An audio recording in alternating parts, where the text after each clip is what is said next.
mga kaludi, dahil ngayon ay araw ng mga puso or Valentine's Day, mayroon akong logic na katanungan. Tingnan natin kung sino yung magaling sumagot dito.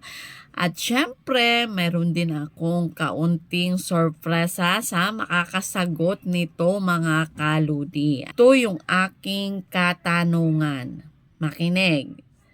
Kung ang tatay ay haligi ng ating tahanan at ang ina naman ay ilaw ng ating tahanan.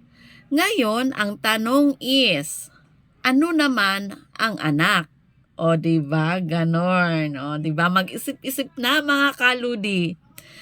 Comment na mga kaludi, ako ay mag-aantay hanggang bukas ng umaga paglabas ko galing trabaho para yung iba na pumasok pa sa trabaho ay may pagkakataon pang mag-comment ng kanilang sagot mga kaludi. O diba, fair lang yung laban.